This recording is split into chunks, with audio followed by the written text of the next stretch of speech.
While I was on vacation, my mom sold my house to pay off my sister's $214,000 debts. When I came back, they mocked me.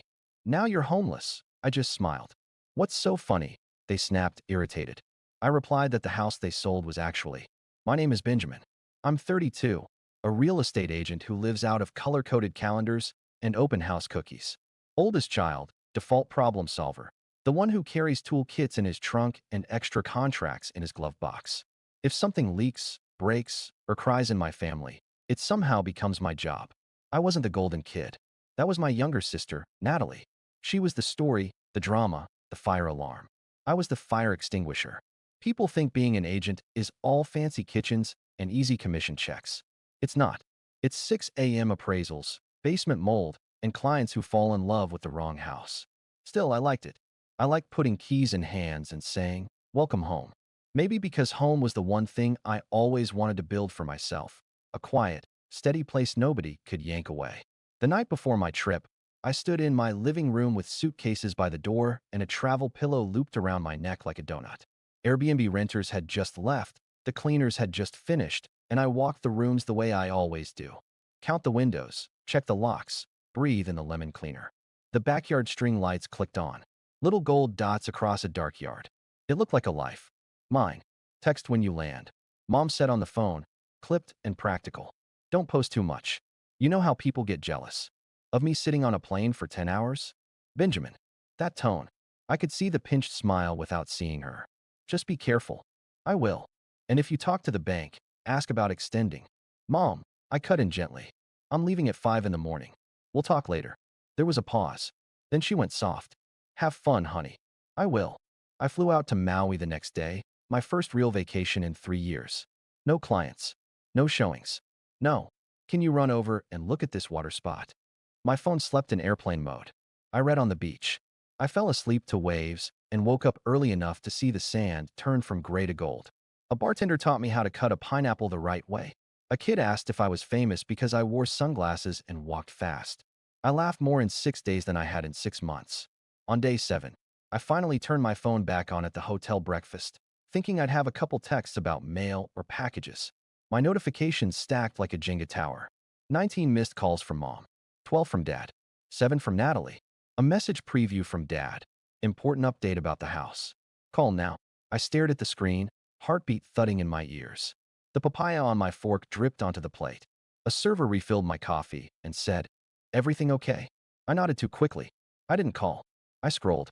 Text after text, breath getting tighter, stomach going cold. When I finally pressed the green button, Mom answered on the first ring. "No hello. Where are you?" "In Maui," I said slowly. "Why?" "Well," she said, breathless, almost excited. "We handled something for you." "What did you handle?" "Your house," she said, like it was reasonable. "It's sold." My fork clinked against the plate. "What?" "You're welcome," she said. "You'll understand when you hear the numbers." I opened my mouth, closed it, and then a kid at the next table laughed at something his dad said, and the sound was so normal, so safe, it made my eyes burn. Mom kept talking. "Don't be dramatic, Benjamin. It's done. Come home." I put the phone down on the tablecloth and watched waves slam and pull back and slam again. The noise in my head went from white hiss to sharp beeping. Back home, in a house I'd scraped together piece by piece, something had shifted without me. And then a notification rolled up from Natalie, a single line like a match thrown on gasoline. Finally leveled the playing field. "You can always crash on my couch." I didn't respond. I finished my coffee. I booked the earliest flight. I packed with my hands shaking. And while I zipped my suitcase, the last text of the morning came in from Dad, blunt and proud. "Tough medicine, son. But it's family. You'll thank us." I said nothing, but I smiled, just a little, at the sink while the Hawaiian sun hit the faucet and made it glow. Because the house they sold wasn't what they thought it was. My sister and I grew up in a 3-bedroom ranch that creaked when the wind changed. Mom kept a rainy day jar on top of the fridge and a scoreboard in her head. The jar was for emergencies. The scoreboard was for me. "Benjamin gets straight A's," she'd say. "Good. That's expected." "Natalie gets a C plus?" She'd clap like the lights just came back on after a storm. Huge improvement. When I got my license, I drove Natalie everywhere. SAT tutoring, nail appointments, parties where I waited outside with a fast food soda while she twirled under string lights and came out smelling like other people's cologne. If I wanted gas money, Dad would say, invest in yourself. If Natalie wanted a new phone, Mom would say, well, she needs to feel connected. At 19, I took a job as an assistant to an agent named Jared who wore loafers with tiny anchors on them. He taught me to read roofs from the curb, to hear termites in walls, to keep my voice calm when sellers shook. At 21, I passed my licensing exam on the second try and cried alone in my car for 10 minutes. Not big sobs, just quiet relief. That first year, I learned the old math. 10 showings for one offer, 2 offers for one sale for a month you can breathe. I wore my only blue suit until the elbows went shiny. I took clients to coffee I couldn't afford. When an older couple hugged me at closing and said, we couldn't have done this without you, I believed them, and it kept me going when I ate microwaved rice and eggs for dinner. Natalie floated, cosmetology course, then influencer dreams, then consulting for a friend's boutique. My parents called it finding herself. She found credit instead.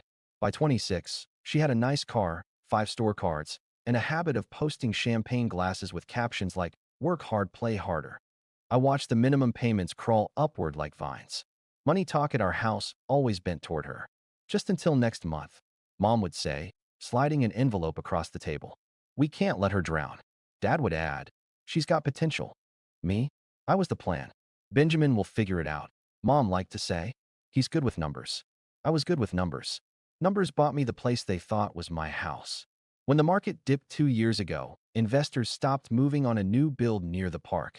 Clean lines, white oak, huge sliding doors. The developer panicked. I'd been brokering their sales. I knew their lender. In that panic, I saw my opening. My mentor's voice echoed, control the asset, control the outcome. I formed a small LLC, Willow Pine Holdings, $300, and a very boring operating agreement.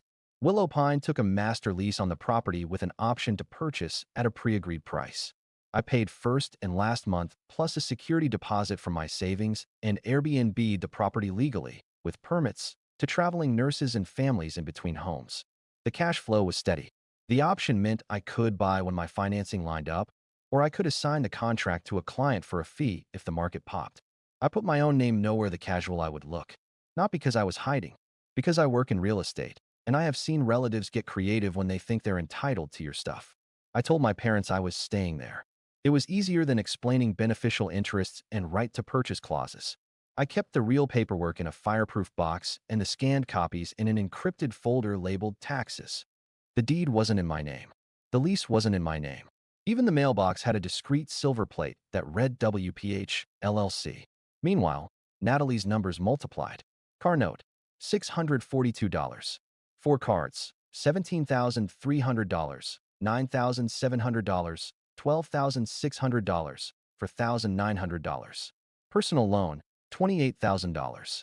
Then the jump, an investor course financed at 19.9% APR. After that came the quiet stuff. Rent she didn't make, lashes she didn't cancel, dinners charged on cards that grinned back at her from every photo. She'd text me at 1 a.m. Can you spot me $300? It's for a business thing. I'll pay you back Friday. I spotted her twice. She didn't pay me back either time. I told her no the third time. She told Mom. Mom told me I was cruel. The day before my trip, Natalie came by the property while I was changing light bulbs. This place is so you, she said, spinning in the kitchen. A little boring, very neat. It's a rental, I said. She grinned. You always downplay. She leaned on the island. You know what's not boring? Hawaii. Who are you going with? Myself. Lame. She popped her gum. Can you Venmo me $600? I'll send it back Tuesday. No, I said. Stop asking. She rolled her eyes. Whatever. Must be nice to hoard. I watched her leave and wrote in my notes app, no more loans. No more rescues. I underlined it. 4 days into my trip, she posted a story with a cocktail and the caption, celebrating big life moves. I swiped past it. I didn't want to know. Then my parents did the thing they always do when they're scared. They called it handling something. Natalie's debt had hit $214,000. $214,000. I found out the number later in black and white.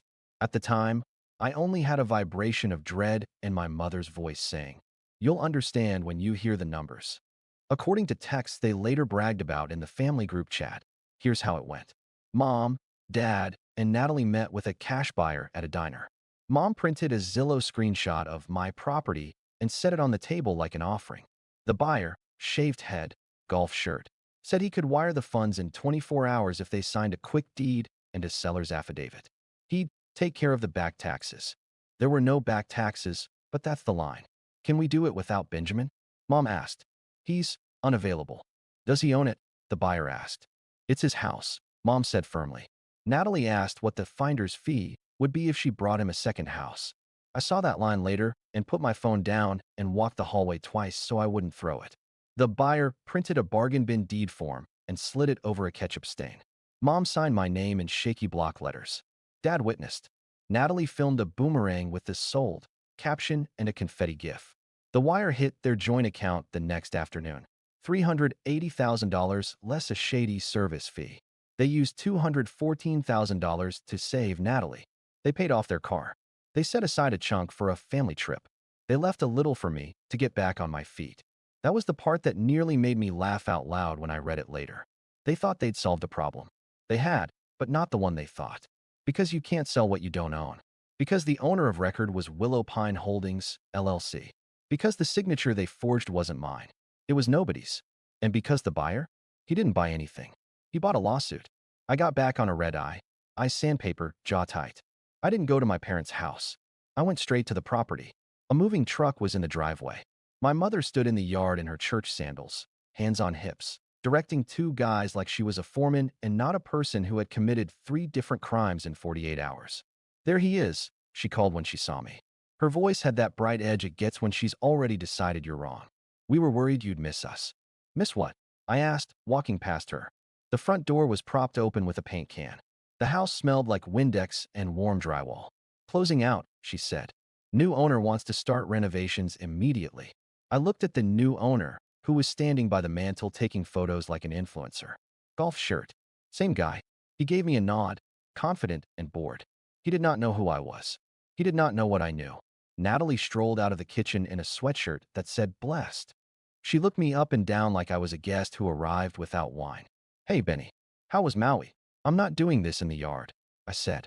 Everyone, living room. Now, they followed, the way people follow when they think they still own the narrative. We sat. Mom crossed her ankles. Dad stayed standing, hands in pockets, the way he does when he expects to be thanked. The buyer checked his phone. So, Mom began brightly. We made a tough call, but family comes first. I took a breath that felt like its own decision. You sold a house that doesn't belong to you. Silence. Mom's smile twitched. Don't be childish. It's your house. Everyone knows it. No, I said. It's a property my LLC controls under a master lease with a recorded option to purchase. The title is clean, and it does not have my name on it anywhere. The deed you signed is not a deed. It's scribbles on paper. The buyer stopped pretending to scroll. Natalie snorted. Oh my God, Ben. Nobody cares about your little paperwork games. I turned to her. Did you pay off your debt with the wire? Her chin lifted. Yes. How much? She blinked. I don't have to tell you that. You do, I said quietly. If you used proceeds from a fraudulent conveyance. Dad stepped forward. Watch your tone. I met his eyes. No. What did you just say? I kept my voice level. No. He stared like I'd spoken a language he didn't recognize. Mom tried again, voice honeyed. Benjamin, we saved your credit. We got you out from under that mortgage. There was no mortgage, I said. There was an option. There was income. And there were tenants with bookings through October that you just canceled in a group text like you were rearranging brunch. Her mouth opened and closed. The buyer cleared his throat. Look, we can unwind this if. You should definitely unwind this, I said, turning to him. And call your attorney before you record anything. Because if you cloud my title, I will come for your E&O, and I will not settle. His face did a quick calculation. He took a step back. This is a family matter, he said weakly, and slipped outside to take a call. Mom's eyes went flinty. We did what had to be done. Natalie was drowning. Natalie folded her arms. I'm not apologizing for not wanting my life destroyed. I let my hands rest on my knees so they wouldn't shake. I didn't ask for an apology. I'm setting a boundary. Dad scoffed. Here we go? Therapy talk. I nodded. Call it whatever you want. But listen carefully because I'm only saying this once. Everyone went still in that way people do when they hear something unfamiliar and powerful and think it might be about them. This isn't about revenge, I said. This is about closure. Mom laughed sharp. Closure? You're being dramatic. I stood. My legs felt steady. I've already contacted the developer and the title company. We're filing an affidavit of fraud and a notice of interest to block any recording. The wire will be returned by your very helpful new friend, and the buyer will move on to bother some other family. If the funds don't come back, we'll let a judge handle it. Either way, you used my name where it didn't belong. That's forgery. That's identity theft. I'm not calling the police today because I'm not trying to put my mother in a mugshot. I am, however, done. Mom's voice dropped. Done with what? Being your plan, I said. Being your rainy day jar. Being the person you take from, and then tell to say thank you. Natalie rolled her eyes. Oh, please. You act like you're some saint. You hoard money and call it discipline. I call it rent paid on time, I said. I call it taxes filed. I call it not stealing. She flushed. We didn't. You did, I said. And this is the last time. Dad pointed at the door. You can get out of our family if you're going to talk like that. I almost smiled. I already did. You don't know what silence is until you shut off a group chat that's been screaming for years. I muted the family thread. I blocked Natalie. I put my parents on deliver quietly. Then I drove to my office, closed my door, and exhaled so long my lungs felt empty. My paralegal friend, Shay, met me with a legal pad and a highlighter. Walk me through every step, she said. Dates, times, amounts. I spread out everything. Lease, option, emails, Airbnb permits. The buyer's contract that looked like it had been pulled from a forum and edited in Paint. The bank statement with the $380,000 wire into my parents' account, then out again to 5 different creditors like a fireworks finale. We wrote names, numbers, and arrows until the page looked like a map of a city's veins. We filed 3 things that afternoon: a notice of fraud at the recorder's office, a cease and desist to the buyer, and a simple, boring letter to my parents requiring them to preserve records. No threats, no exclamation marks. Boring is powerful in real estate. The buyer blinked first. He called me that night. We were just trying to help them, he said, suddenly human, suddenly small. No, I said. You were trying to make 20 grand flipping a title. He sighed. My attorney says I should. Wire it back, I said. Then we both forget this ever happened. He did. 2 days later. The recorder rejected his deed. The county flagged the parcel for attempted fraud. The developer sent me a one-line email. Handled.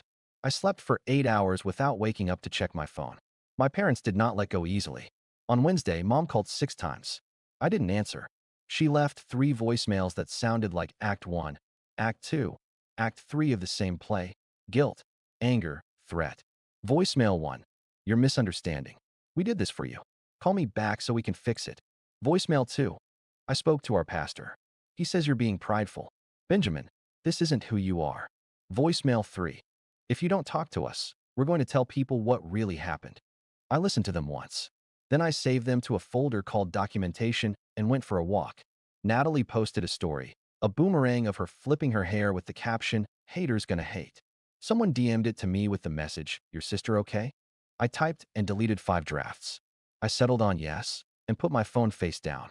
On Friday, Dad showed up at my office without an appointment and told my receptionist he was there to straighten his son out. Shay intercepted him at the door like a friendly bouncer. I need to speak to Benjamin, he said. Shay smiled. He's not available. He tried to push past. She raised an eyebrow. He stopped. Sir, she said calmly, we're on notice regarding a fraud matter. To protect everyone, please put anything you want to communicate in writing. He blinked like the word fraud had a taste. He left. That weekend, I drove back to the property and sat on the floor of the unfurnished living room. The string lights hummed outside. The space had that post-clean smell, lemon and soap. In my head, I saw it. Couch here, table there, a plant that would die anyway, but looked good for 6 months. I could buy it now if I wanted. Financing was clean. My agent brain listed rates and terms. My heart said, not yet. On Monday, Mom texted me a paragraph that started with, "We're family," and ended with, "You owe us a conversation." I replied with one line. Everything you need to know is in the letter. 2 hours later, she wrote, "We were scared." I stared at those 3 words until they blurred. I typed, typed, erased. Finally, I wrote, "I know," and put my phone away before I could add anything else. For a month, the text came in waves. 17 in one day, then none for 3 days, then 8 in 2 hours.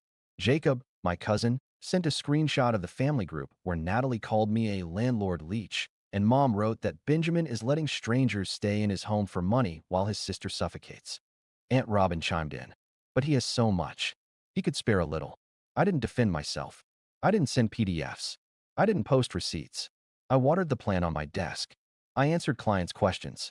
I showed a two-bedroom condo to a nurse who had worked nights for 9 years and cried when she saw the balcony because it faced east and she hadn't seen a sunrise in forever.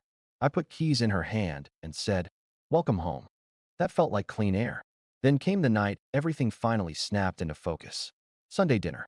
I hadn't been in months, but Dad texted me at 3:14 p.m. "We're eating at 6. You should be here." Not a question, not an apology, an order. I went, not to fight, to end things. When I walked in, the table was set like a magazine photo. Roast chicken, baby's breath in a mason jar, the good plates. Natalie scrolled at the end of the table like a bored princess. Mom looked up with a stiff smile. Dad poured himself water like it was whiskey. "Benjamin," he said. "Good. Sit." I sat. No small talk. No weather. Mom dove right in. "We've been thinking of a plan." I felt something in me smile even before my mouth did. Of course they had. "We realized," Mom continued, "that we were a little rash. But the bills are real. Natalie's apartment is too expensive and she can't move because of her lease. So we need you to." I held up a hand. "Stop." Her eyes narrowed. "Excuse me." I kept my voice steady. "There's no plan. Not with me in it." Dad slammed his hand on the table. The plates jumped. "You watch your mouth in my house." I looked at him and spoke in the calm tone I use on clients who are about to make a decision they'll regret. "I will speak to you like an adult because that's what I am. I'm not funding Natalie's life. I'm not signing anything. I'm not co-signing anything. I'm not selling anything. I'm not moving anyone into any of my properties. I'm not attending any meeting where I am outvoted 3-1 and told it's love." Natalie scoffed. "So you're just going to let your sister drown?" "She's not drowning," I said. "She's swimming in a pool she can't afford and yelling at the lifeguard." Mom's voice went thin. "How dare you?" "Easily," I said. "Because I tried kindness. I tried quiet. I tried giving small amounts, and all it did was drag me into your chaos. So now I'm trying boundaries. They'll hold." Dad leaned forward.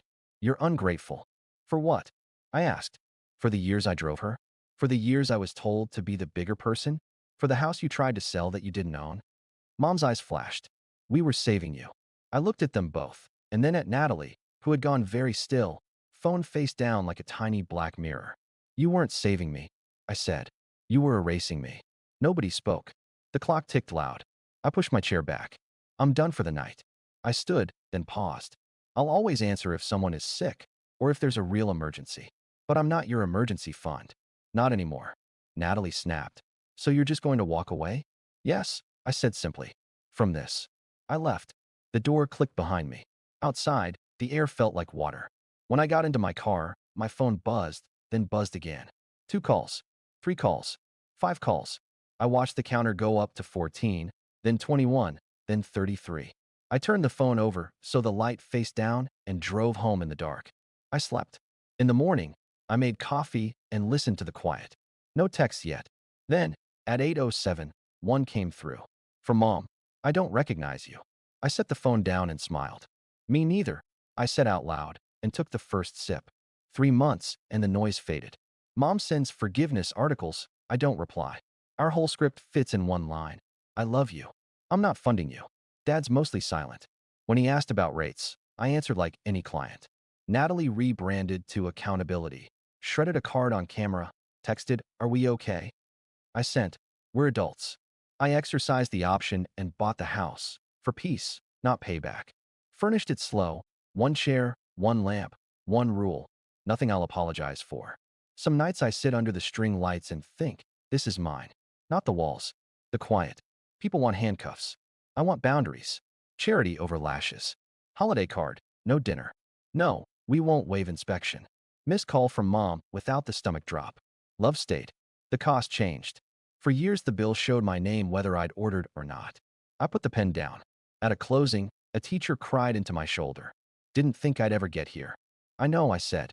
That night I ate alone, phone face down, then listened to the yard hum. In the morning, coffee, shower, shoes.